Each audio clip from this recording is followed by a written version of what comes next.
Kicks to Chandler. Pass to Nelson. Right wing. Here's Nowitzki. Rebound, Evans. Awesome defense. I mean, he'll hit those unless you're right in his grill. Feeds it to Holiday. Back to Evans. And Holiday has it in the corner. Back to Evans. New Orleans moving the ball around. And it's Gordon missing. Nelson with it. Averaging 8 points a game. The pass to Chandler. Ellis outside. The feed to Nowitzki. Fades and shoots. Asik pulls it in.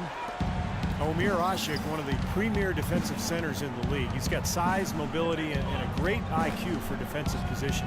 And Holiday kicks to Davis. And here's Asik. Right now averaging 7 points a game. Evans left side, out of bounds. Dallas takes possession. And Asik, Clark, not just a deterrent at the rim, we all know that. He's also a voracious defensive rebounder. Yeah, he really is. And, you know, teams love to go small, but when you have a dominant presence at the 5, it allows you to go small at the other 4 positions. He provides that kind of paint presence with his size and that motor. Mavs ownership has made it clear their plans and hopes are that Dirk Nowitzki would remain a Maverick for the remainder of his Hall of Fame career. You look at what he's meant to this team. The 4th most points scored with a single franchise in NBA history. A couple more seasons, and he can move up to 3rd in that category.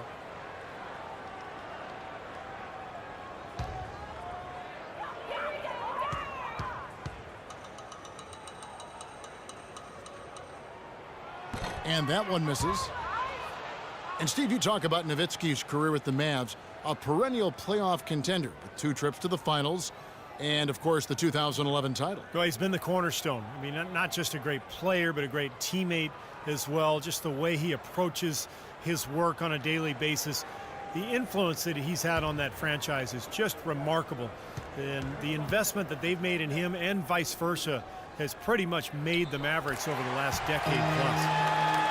You know, Dirk, he has the type of game where he might be able to play till he's 50. I mean, the way he shoots the ball and creates offense for his teammates, it wouldn't shock me if he was around Dallas for a few more years. Here's Asik.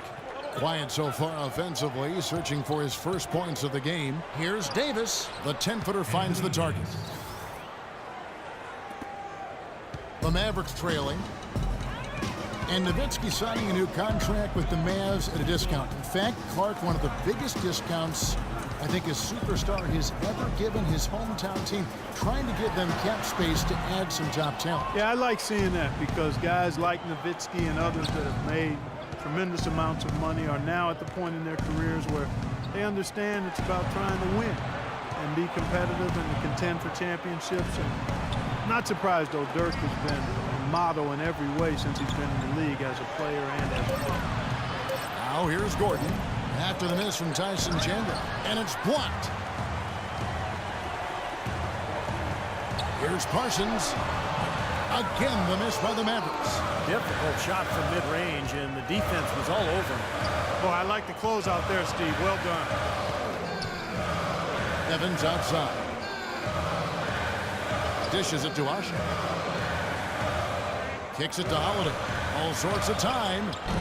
That one rolling around and rims out. Easy look there, but, you know, he misses those once in a while. Let's send it out to Doris Burke, who caught up with head coach Rick Carlisle. Doris?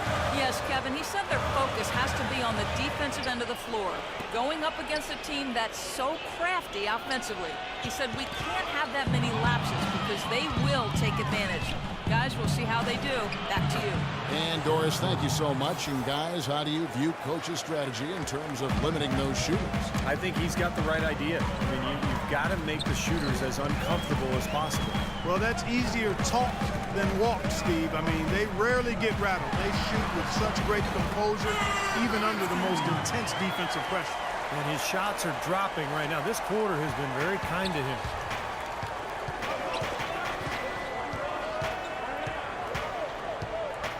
Davis setting the pick for Holiday.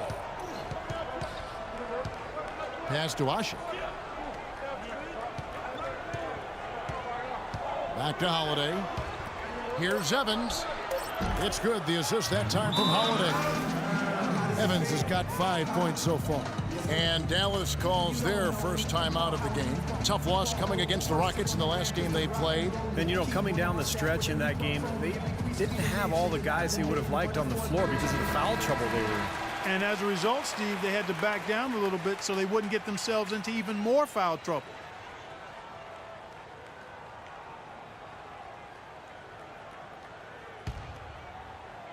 And so it's Dallas with it, trailing by 4. Nelson kicks to Chandler. Dallas moving the ball around. Parsons passes to Nelson. Just 5 to shoot. Dallas needs to get off a shot. Offensive rebound, Nowitzki, and it's blocked by Holiday. Gordon up on top. He's guarded by Ellis. Holiday dishes to Ashe.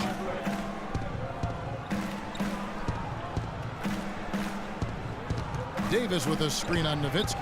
On the top of the key. That's good from Holiday on the assist by Ashe. Now it's a 6-point Pelican lead. And so it's Dallas with it. Clark, they've been struggling here on offense. Yeah, a little bit of cottonmouth here. Dry spell for sure.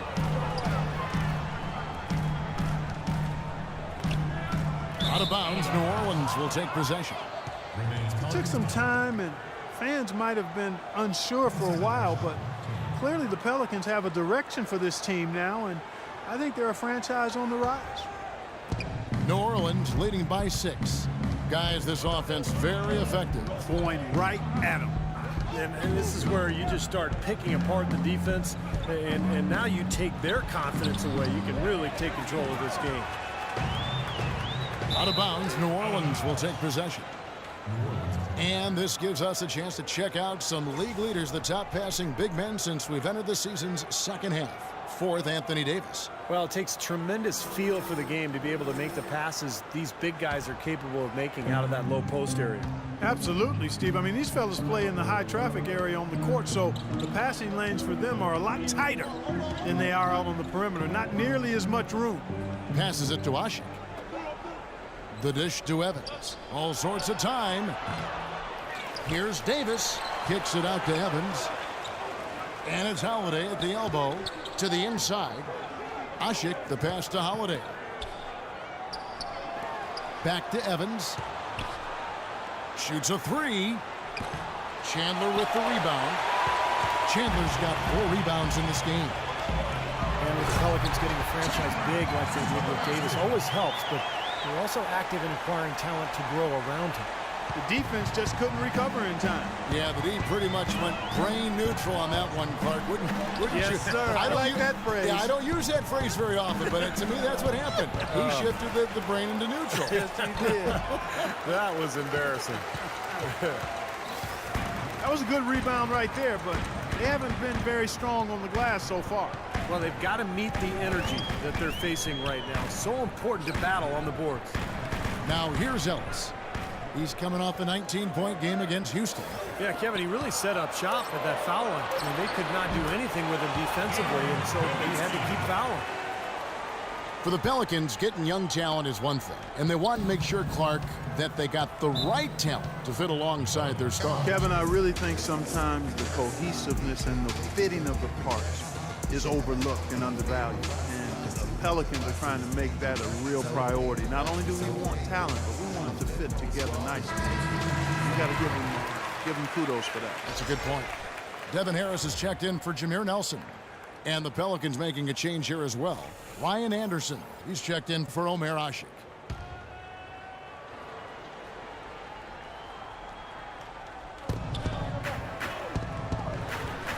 Gordon against Ellis.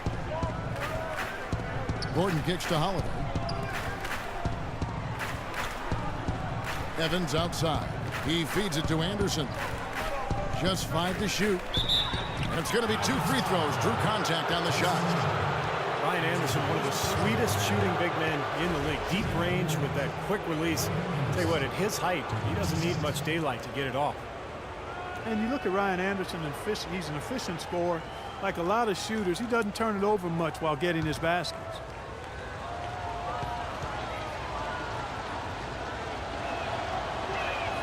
Free throw, good, Anderson. And three-point shooting maybe never more in demand than it is right now in the NBA. And Steve, considering too that Ryan Anderson has one of the more desirable contracts in the NBA. Yeah, well, he's a true spread four who also does a nice job of getting offensive rebounds. And it's a good combination for somebody who spends so much of his time behind the arc. He makes 1 of 2 that time. One thing you know when it comes to the Mavericks is they're not going to sit back and stand pat. They want to reload, not rebuild every year. Well, guys, the Mavericks have made the most out of this run since they've had Dirk Nowitzki. A strong team for so long because they never tore it down. And there were times they could have. I mean, you have to respect that mentality that, you know, they've maintained their unity, their continuity. And as long as you have Dirk, you know you can put pieces around him to be competitive. That's what the Mavs have always done. On the free throw, no good. Monte Ellis at 6'3" is certainly a gifted scorer. He played most of his career minutes at the shooting guard position. He gives up some size there, however, and that's been a challenge for him at the defensive end. And the basket by Harris. That is up-tempo basketball at its best. So much easier to operate in the open court when a steal triggers the break. That really does allow your offense to flow better. When you can get out and run and get easy opportunities, then everybody gains confidence. Davis with it. Now Chandler defending. Holiday dishes to Evans. And again, New Orleans has no up. And some have felt as a scoring combo guard, Ellis would be best as a sixth man. Steve, coming off the bench, what do you think?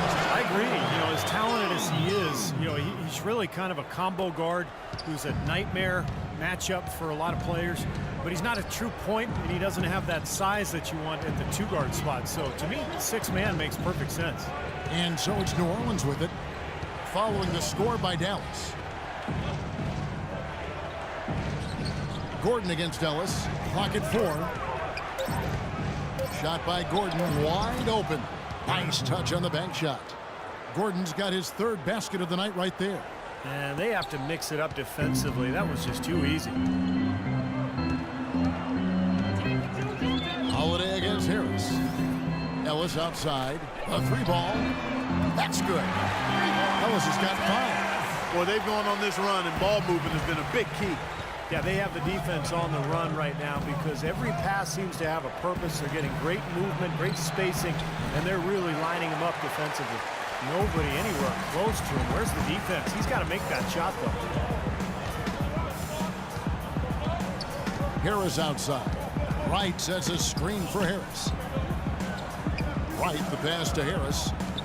Back to Wright. Out to Harris. Takes a 3.